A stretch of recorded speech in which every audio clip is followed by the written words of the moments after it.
A cilice was originally a garment or undergarment made of coarse cloth or animal hair worn close to the skin. It was used in some religious traditions to induce discomfort or pain as a sign of repentance and atonement. Cilices were originally made from sackcloth or coarse animal hair so they would irritate the skin.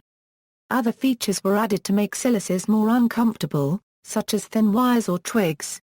In modern religious circles it simply means any device worn for the same purposes. Etymology: the word derives from the Latin cilicium, a covering made of goat's hair from Cilice, a Roman province in Southeast Asia Minor. The reputed first scriptural use of this exact term is in the original Latin Vulgate of Psalm 35:13, Ego autem, cum meae molestiescent, indubar cilicio. This is translated as haircloth in the Douay Bible, and as sackcloth in the King James Version and the Book of Common Prayer. Sackcloth is often mentioned in the Bible as a symbol of mourning and penance, and probably was a form of hair shirt. Sackcloth may also mean burlap. However, sackcloth in the Bible was usually made of coarse, black goat's hair.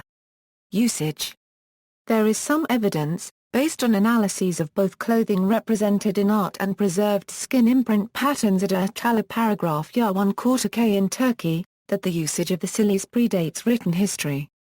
This finding has been mirrored at Gar paragraph tape, another Anatolian site, indicating the widespread manufacturing of cilices. Ian Hodder has argued that self-injuring clothing was an essential component of the Katola paragraph Ya1 cultural ritual entanglement, representing cleansing and lightness. To show deep repentance, it was the custom in biblical times in the Jewish religion to wear a hairshirt as a sign of repentance and atonement, but not in order to cause harm to oneself, which is forbidden in the Jewish religion. Such garments or adornments have been worn at various times in the history of the Christian faith, to mortify the flesh or as penance for adorning oneself. Being made of rough cloth, generally woven from goat's hair, and worn close to the skin, they would feel very itchy. Thomas Becket was wearing a hairshirt when he was martyred. St. Patrick reputedly wore a cilice, Charlemagne was buried in a hairshirt, and Henry IV, Holy Roman Emperor and King of Germany, famously wore one in the walk to Canossa during the investiture controversy. Prince Henry the Navigator was found to be wearing a hairshirt at the time of his death in 1460. They have been used for centuries in the Catholic Church as a mild form of bodily penance, like fasting. Saint Francis of Assisi, Saint Ignatius Loyola and Saint Therese of Lisieux are known to have used them. In modern times they have been used by Mother Teresa, Saint Padre Pio, and Pope Paul VI. The Discalcet Carmelite Convent of Saint Teresa in Livorno, Italy, members of Opus Dei who are celibate, and the Franciscan Brothers and Sisters of the Immaculate Conception continue an ascetic use of the cilice.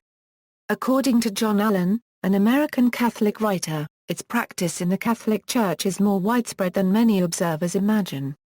It was in common usage in monasteries and convents throughout history up until the 1960s, and has been endorsed by popes as a way of following Christ, who died in a bloody crucifixion and who gave this advice: let him deny himself, take up his cross daily and follow me. Supporters say that opposition to mortification is rooted in having lost the sense of the enormity of sin, or offense against God, and the consequent penance, both interior and exterior, the notions of wounded human nature, and of concupiscence or inclination to sin, and thus the need for spiritual battle, and a spirit of sacrifice for love and supernatural ends, and not only for physical enhancement. In popular culture, in Dan Brown's novel The Da Vinci Code, one of the antagonists, an albino numerary named Cilice associated with the religious organization Opus Dei, wears a cilice in the form of a spike chain around his thigh. The sensationalized depiction in the novel has been criticized for its inaccuracy in subsequent books and by Opus Dei itself, which issued a press release responding to the movie's depiction of the practice, saying in reality, they cause a fairly low level of discomfort comparable to fasting. There is no blood, no injury, nothing to harm a person's health, nothing traumatic. If it caused any harm, the church would not allow it. In Molière's play, Tartuffe, the title character is shown to be a religious hypocrite when he wears a hairshirt with the hair lining facing outward, so that it can be seen, rather than felt. The Marvel Comics character Robbie Baldwin commissioned the creation of a suit with 612 internal spikes to represent each person who died in an explosion for which he felt responsible, so that he'd be reminded of their pain in everything he did.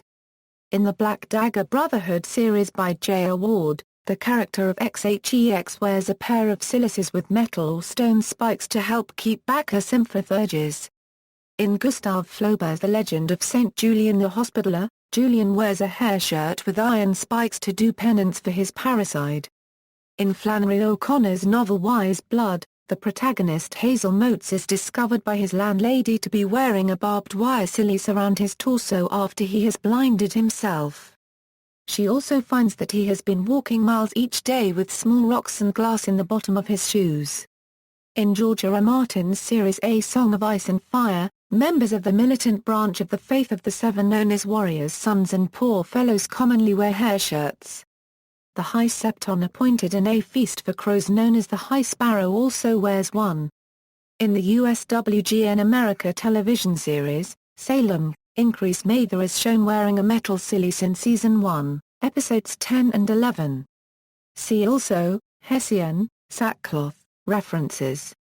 External links. The Catholic Encyclopedia on Hairshirts, on the Latin word Cilicium, Suffering and Sainthood in the Catholic Church. The importance of penance and mortification for those who desire to become a Catholic saint.